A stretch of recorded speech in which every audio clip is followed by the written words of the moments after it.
Diesel, good to see you again, man. Welcome back to Pop Alternative. Thank you. I'm very, very excited. Dude, we could talk about this No, now.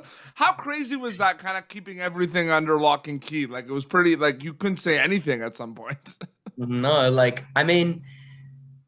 shot it like 2 years ago. So, and it was kind of just, it was like 5 weeks in Toronto, like just before the strike. So it was kind of done like very quickly. And then last year we quickly went back for reshoots for like a day. And then it's kind of been nothing and it's taken so long. And I'm just so glad that it's finally out because it was such like a great piece to be on. It's really great. Yeah. And when you audition, like, do you know it's Welcome to Derry? Like, do you know what the scenes are? Because sometimes they don't give you a lot, but sometimes they give you some things. Yeah, I think it was something like they usually give you like untitled like Warner Brothers HBO project thing. And so we got the audition and the names on the audition were like Francis and Violet though. So I'm not sure it was too under wraps, but we did know it was shooting in Toronto and I was living in LA at the time. And we had just come back from there because Ginny and Georgia shoots there. Well, I find it interesting too because, for Welcome to Derry, you're part of a very important flashback scene, and the show that you're currently on Netflix, Ginny and Georgia, has flashback scenes, but you're part of the more present time. So I find it's interesting, right? Because you're like it's on the other side for you with Welcome to Derry. So what was that like being part of a flashback, transporting back in time for a role? Yeah, I like love like period things and it was so cool to like be in like 1908 and stuff with like the wardrobe on this was some of the like coolest wardrobe I've ever worn. Like all of that like get up with like the overalls and everything. It was so fun. But yeah, it was really great to like kind of go back in time and tell like a backstory that like follows through into the main plot. It was really, really cool. Yeah. And the episode is out, the scenes are on social media, you get chased in the woods by this creepy creature. It's interesting, right? Because a lot of that is effects, a lot of that is put in afterwards. But like, what's that like filming? Is it scary or is it just Diesel run, run, run, run? Just like focusing on the cardio? It is Diesel run, run, run, run, run. I mean, for most of it, we shot like the same like running sequences multiple times, one without anything behind me, one with just the old man behind me, one with a blue screen behind me over and over and over again. So it was really just these a run, run, run, run. And it was the middle of summer, really, really hot. So the fear on my face, the heat, my face is so red, I'm sweating. It's really like authentic. Like I really have been running in terror all day. It's so funny. But yeah, Diesel run. Did you have the slingshot a lot while you were there? Were you able to like it would have been? I wonder if like I know how it works with props, but it's like someone must have wanted to take that slingshot. I mean, it's pretty cool. I know.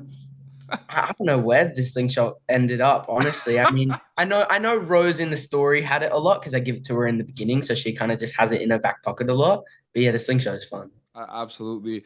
I kind of want to know as well because coming in for one episode, you're doing your thing like run Diesel run like you said, and then at some point then you're going to be kind of explaining when you get the scripts and the sides that you are playing a very important character in the current storyline when he's younger, right? How do you prepare for that a little bit, like, or how do you think about that a lot? Because it could be a bit overwhelming, right? Like you're playing an important character young.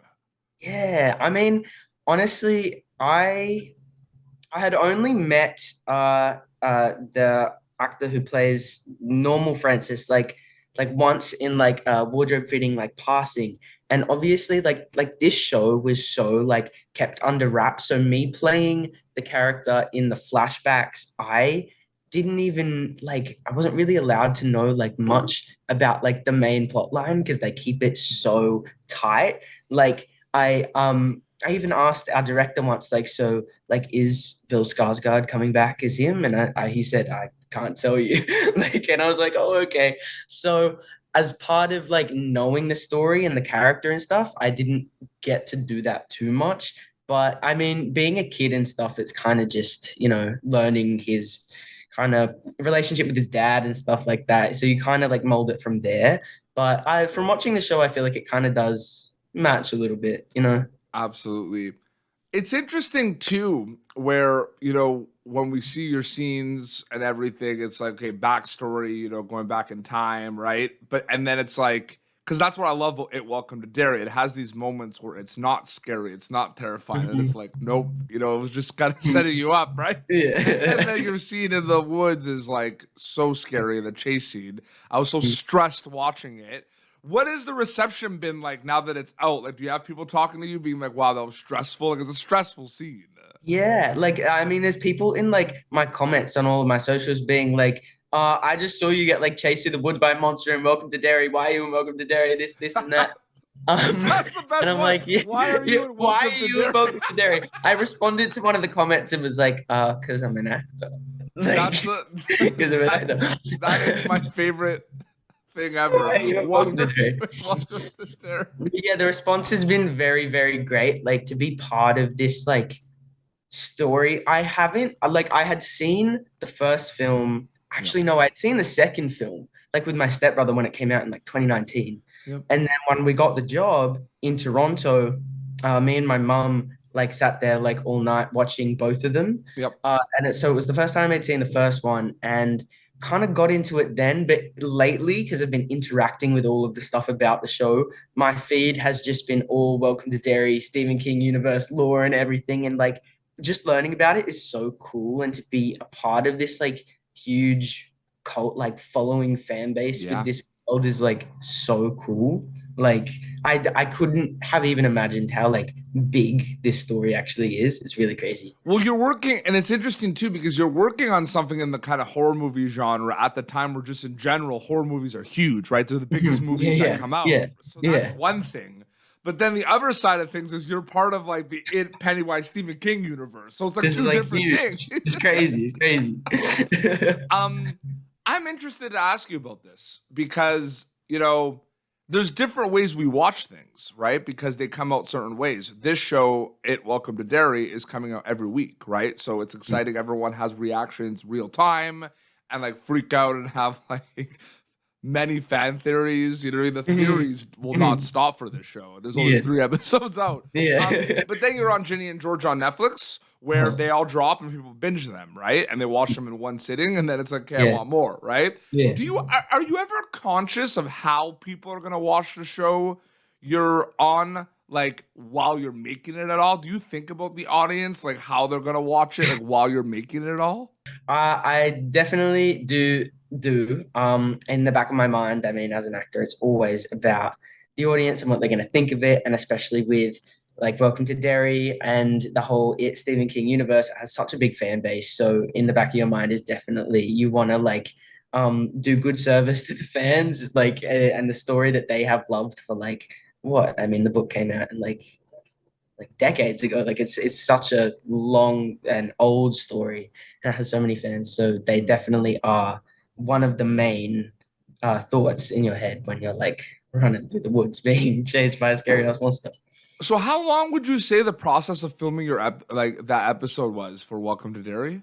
I know because like we were here, it was supposed to be like a 2 week shoot, and like I think like 4 or 5 days of Okay.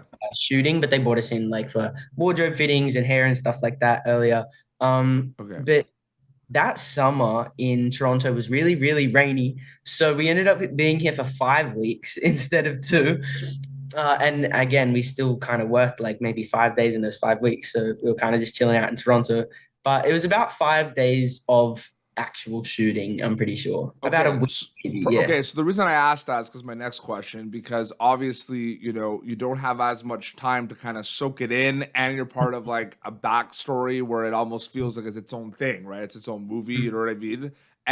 But with Ginny and Georgia, right, it's like you're there for a while and you've gotten to see all the characters grow and everything. I'm wondering, seeing all the reactions of social media for It Welcome to Derry this week, like we talked about, like were you prepared for that because of Ginny and Georgia? Is that safe to say? Because you kind of knew what to expect with those fans. Yeah, I think so. However, like I know I did say to my mum before, like horror fans are huge. Yeah. Like they make anything big. Like, and so I was kind of expecting like this kind of huge feedback from the fans with this show, but I do think Ginny and Georgia probably helped me with it a little bit because we do have our own diehard fan base. So yeah. And I can't wait for people to, if they haven't seen your episode of Welcome to Derry, because you do such a great job with that. It's so good. I love that hat. Thank you. What that hat is on. My dad wears those hats all the time in real life. I think that's so fun. And look, we all look. There's more Ginny and Georgia's on their way. We know it's being filmed. We're just gonna leave it like there. You know what I mean? Let's just leave it. Let's just leave it there. And people can check out it. Welcome to Derry on HBO Max. Diesel, so great to catch up with you again, man. Thank you for some time. Thank you. It was really fun. Awesome. Well, this has been Popternative, youtube.com/Popturn for previous episodes. Until next time, this is Diesel and Petey Beats signing off. Thank you for tuning in to Popternative. Make sure to check out our past episodes of Popternative on YouTube. This has been an Autograph Communications production.